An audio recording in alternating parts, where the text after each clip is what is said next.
ಒಂದು ವೇಳೆ ಹೇಗಿದ್ದೀರಾ ನೀವೆಲ್ಲರೂ? ನಾನು ನಂದೀಶ್ ಮಾತಾಡ್ತಾ ಇದ್ದೀನಿ. ಪ್ರಸ್ತುತ ರಾಜ್ಯದಲ್ಲಿ ಏನ್ ನಡೀತಿದೆ, ಏನ್ ಅವ್ಯವಸ್ಥೆ ನಡೀತಿದೆ, ಖಂಡಿತವಾಗ್ಲೂ ಒಂದೊಂದು ಹೇಳಕ್ಕೆ ನನಗೆ ಕೂಡ ಮುಜುಗರ ಆಗ್ತಿದೆ. ಸಿ ಒಬ್ಬ ಪ್ರಜಾಪ್ರಭುತ್ವದಲ್ಲಿ ಹುಟ್ಟಿದ ಪ್ರತಿಯೊಬ್ಬ ಮನುಷ್ಯನಿಗೂ ಅವನ ಪ್ರೌಢಾವ್ಯವಸ್ಥೆಗೆ ಬರೋವರೆಗೂ ಶಿಕ್ಷಣ ಅನ್ನೋದು ತುಂಬಾ ಅತ್ಯವಶ್ಯಕ. ಖಂಡಿತವಾಗ್ಲು ಅದನ್ನ ಹೇಳ್ಕೊಡೋ ಶಿಕ್ಷಕರು ಅಥವಾ ಶಿಕ್ಷಕಿಯರು ನಮಗೆ ಖಂಡಿತವಾಗ್ಲೂ ಸಾಕ್ಷಾತ್ ಜಗನ್ಮಾತೆ ಅಥವಾ ದೇವ್ರ ಸಮಾನ ಅಂತ ಹೇಳ್ತಾರೆ. ಸಿ ಇವಾಗ ನಾವು ಶಿಕ್ಷಕರ ದಿನಾಚರಣೆ ಅಂತ ಮಾಡ್ತೀವಿ, ಅಥವಾ ನಾವು ಶಿಕ್ಷಕರಿಗೆ ಆ ಸ್ಥಾನ ಕೊಟ್ಟಿರ್ತೀವಿ, ನಮ್ಮ ಕಣ್ಣು ಮುಂದೆನೆ ಅದು ಕಡೆಗಣಿಸಿ ಹೋಗ್ಬೇಕಾದ್ರೆ ಖಂಡಿತವಾಗ್ಲೂ ಈ ವಿಡಿಯೋ ನೋಡ್ತಿರೋ ಪ್ರತಿಯೊಬ್ಬರು ಮತ್ತೆ ನಾವು ಕೂಡ ತಲೆ ತೆಗ್ಗಿಸ್ಬೇಕಾದಂತ ವಿಚಾರ. ಪ್ರಸ್ತುತ ನಾನು ಯಾವ ವಿಷಯದ ಬಗ್ಗೆ ಮಾತಾಡ್ತಾ ಇದ್ದೀನಿ ಅಂದ್ರೆ, ಚಿಕ್ಕಮಂಗ್ಳೂರಿನ ಕೊಪ್ಪ ತಾಲೂಕಿನ ಕೂರ್ಗೆ ಅನ್ನೋ ಗ್ರಾಮದಲ್ಲಿ ಒಂದು ಸರ್ಕಾರಿ ಪ್ರೌಢ ಪ್ರಾಥಮಿಕ ಶಾಲೆಯ ಅತಿಥಿ ಶಿಕ್ಷಕಿ ಮೇಲೆ ನಡೆದಿರುವಂತ ಒಂದು ಅಮಾನೀಯ ಘಟನೆ. ಸಿ ಆಕೆ ತನ್ನ ಪಾಡಿಗೆ ತಾನು ಗೌರ್ಮೆಂಟ್ ಶಾಲೆಯಲ್ಲಿ ಬರೋ ಮಕ್ಕಳಿಗೆ ಪಾಠ ಹೇಳ್ಕೊಂಡು ಅದರಿಂದ ಬಂದಂತ ಸಂಬಳವನ್ನು ತನ್ನ ಫ್ಯಾಮಿಲಿನ ಮೇಂಟೈನ್ ಮಾಡ್ಕೊಂಡು ತುಂಬಾ ಅದ್ಭುತವಾಗಿ ಜೀವನ ಮಾಡ್ತಿರ್ತಾರೆ. ಸಿ ಆಕೆ ಉದ್ದೇಶ ಏನಿತ್ತೋ ಗೊತ್ತಿಲ್ಲ, ಮತ್ತೆ ಆಕೆಗೆ ಯಾವನ್ನು ಮರಣದಂದಿಗೆ ಹಲ್ಲೆ ಮಾಡಿದ್ದಾನೆ ಅವನ ಉದ್ದೇಶ ಏನಂತ ಗೊತ್ತಿಲ್ಲ. ಬಟ್ ಇಲ್ಲಿ ನಮಗೆ ಕಂಡು ಬಂದಿರುವಂತ ವಿಚಾರ ಏನು ಇಷ್ಟೇ, ಆಕೆ ಅತಿಥಿ ಶಿಕ್ಷಕಿಯಾಗಿ ಒಂದು ಸರ್ಕಾರಿ ಶಾಲೆಯಲ್ಲಿ ಕೆಲಸ ನಿರ್ವಹಿಸ್ತಾ ಇರ್ತಾರೆ. ಸುಮಾರು ದಿನಗಳಿಂದ ಅಂದ್ರೆ ಆಕೆಯ ಕುಟುಂಬಸ್ಥನೇ ಆಗಿದ್ದಂತ ಆಕೆ ಸಂಬಂಧಿತ ವ್ಯಕ್ತಿ ಆದಂತ ಜೊತೆ ಸಂಪರ್ಕದಲ್ಲಿರ್ತಾರೆ. ಫಾರ್ ಎಕ್ಸಾಂಪಲ್, ದೊಡ್ಡಪ್ಪನ ಮಗನೋ, ಚಿಕ್ಕಪ್ಪನ ಮಗನೋ, ಮಾವನ ಮಗನೋ, ಏನೋ ನಮ್ಮ ರಿಲೇಷನ್ ಅಪ್ಪ, ನಮ್ಮ ರಕ್ತ ಸಂಬಂಧ. ಸೊ ಅವನ ಜೊತೆ ನಾನು ಆರಾಮಾಗಿ ಮಾತಾಡ್ಬೋದು ಅಂತ ಆ ಒಂದು ಹೆಣ್ಣು ಶಿಕ್ಷಕಿ ಆಗಿದ್ದಂತ ಆ ಒಂದು ಹೆಣ್ಣು ಅವನ ಜೊತೆ ಸ್ನೇಹ ಚೆನ್ನಾಗಿರ್ತಾರೆ. ಕಾಲ ಕಳೆದಂತೆ ಆತನಿಗೆ ಆಕೆ ಮೇಲೆ ಪ್ರೀತಿ ಹುಟ್ಟುತ್ತಂತೆ. ಆತ ಹೋಗಿ ಹೇಳ್ತಾನೆ, ಎಸ್ ನಾನು ನಿನ್ನ ಪ್ರೀತಿ ಮಾಡ್ತಾ ಇದೀನಿ ಏನೋ ಸಮಥಿಂಗ್. ಆಕೆ ಹೇಳಿದಾಗ ಆಕೆ ನಿರಾಕರಿಸ್ತಾರೆ, ಇಲ್ಲಪ್ಪ ಎಸ್ ನಾನು ಈ ತರ ಒಂದು ಗೌರ್ಮೆಂಟ್ ಶಾಲೆಯಲ್ಲಿ ಅಥವಾ ಸರ್ಕಾರಿ ಶಾಲೆಯಲ್ಲಿ ನಾನು ಒಂದು ಟೀಚರ್ ಆಗಿ ಕೆಲಸ ಮಾಡ್ಕೊಂಡು ಹೇಗೆಲ್ಲ ಲವ್ ಮಾಡಕ್ ಸಾಧ್ಯ, ಸೊ ದಯವಿಟ್ಟು ಅರ್ಥ ಮಾಡ್ಕೊಂತ ಆಕೆ ಒಂದು ಸ್ವಚ್ಛ ಮನಸ್ಸಿನಿಂದ ಮತ್ತೆ ಅವನಿಗೆ ಅರ್ಥ ಆಗೋ ರೀತಿಯಲ್ಲಿ, ಬೇಡ ಇವೆಲ್ಲ ತಪ್ಪು, ನಾವಿನ್ನೂ ಏನೋ ಸಾಧನೆ ಮಾಡಬೇಕು, ಈ ತರ ಎಲ್ಲ ವಿಷಯಗಳು ಹೇಳಿದ್ರು ಕೂಡ ನನ್ನ ಪ್ರೀತಿನ ರಿಜೆಕ್ಟ್ ಮಾಡ್ಬಿಟ್ಲು, ನಿರಾಕರಿಸ್ಬಿಟ್ಲು, ನನ್ನ ಪ್ರೀತಿನ ಒಪ್ಕೊಳ್ಳಿಲ್ಲ.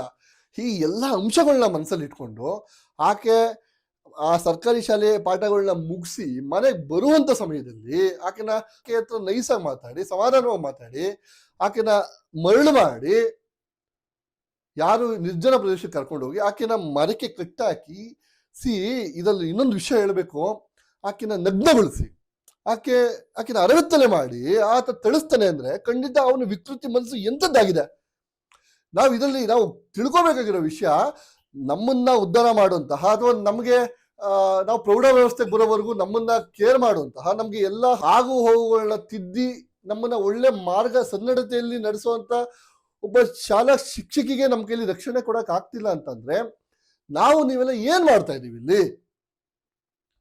ಖಂಡಿತವಾಗ್ಲೂ ನಮ್ಗೆ ಒಂದು ಹುಟ್ಟಾಕೊಳ್ಳೋ ಪ್ರಶ್ನೆ ಆಗಿದೆ ಸೀರಿಯಸ್ ಆಗಿ. ಆತನ ಹೆಸರು ಭವಿತ್ ಅಂತ, ತನ್ನ ಹತ್ತಿರ ಸಂಬಂಧಿಕ, ತನ್ನ ಫ್ಯಾಮಿಲಿಯಲ್ಲೇ ಅವನು ಒಬ್ಬ. ಸೊ ನನ್ನ ಫ್ಯಾಮಿಲಿ ಅವನಲ್ವಾ ಬಿಡು ಅಂತ ಆಕೆ ನಮ್ಗೆ ಹೋಗಿರ್ತಾರೆ.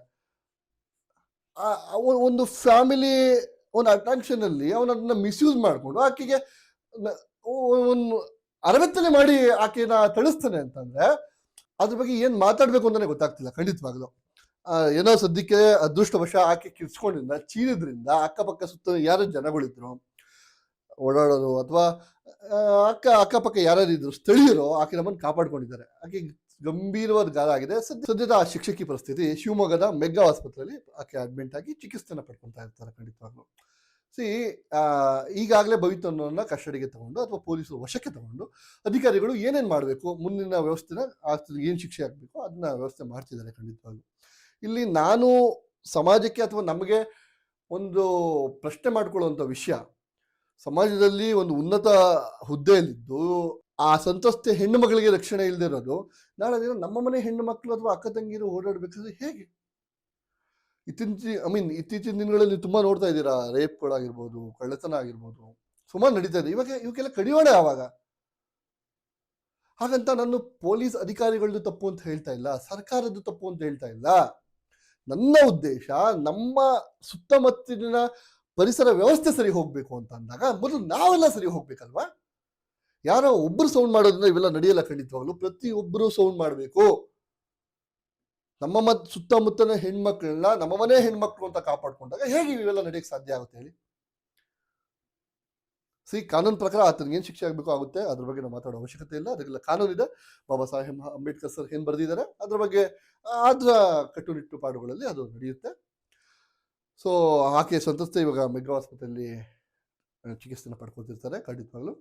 ಇನ್ನು ಮುಂದೆ ಈ ಥರ ಕೆಟ್ಟ ಕೆಲಸಗಳು ಈ ಥರ ನಡೆದಿರೋ ಥರ ಖಂಡಿತವಾಗ್ಲೂ ನಾವು ನೀವು ಗಮನ ಹರಿಸಿ ನಮ್ಮ ಸುತ್ತಮುತ್ತ ಓಡಾಡೋ ಹೆಣ್ಮಕ್ಳನ್ನ ಅಥವಾ ನಮ್ಮ ಸುತ್ತಮುತ್ತ ಇರೋ ಜನಾಂಗನ ತುಂಬ ಅದ್ಭುತವಾಗಿ ಎಚ್ಚೆತ್ತುಗೊಳಿಸಿ ಮತ್ತು ಅವರಲ್ಲಿ ಒಂದು ಆತ್ಮಧೈರ್ಯ ತುಂಬಿಸಿ ಈ ಥರ ಕೃತ್ಯಗಳಿಗೆ ಒಳಗಾಗಬೇಡಿ ಅಂತ ಹೇಳಿ ಧೈರ್ಯ ತುಂಬಿ ನಮ್ಮ ಸಮಾಜನ ಕಾಪಾಡಿಕೊಳ್ಳೋ ನಿಟ್ಟಲ್ಲಿ ನಾವು ಹೊರಡೋಣ ಅಂತ ಈ ವಿಡಿಯೋ ಮುಖಾಂತರ ಕೇಳ್ಕೊತಾ ಇದ್ದೀನಿ. ಈ ಅಪ್ಡೇಟ್ ಬಗ್ಗೆ ಇನ್ನಷ್ಟು ವರದಿಗಳು ಅಪ್ಡೇಟ್ ಆಗ್ತಾ ಇರ್ತಾರೆ. ಸೊ ನೋಡ್ತಾ ಇರಿ ವಾಟ್ಸಪ್ ಕನ್ನಡ ಮತ್ತೆ ಬರ್ತೀನಿ.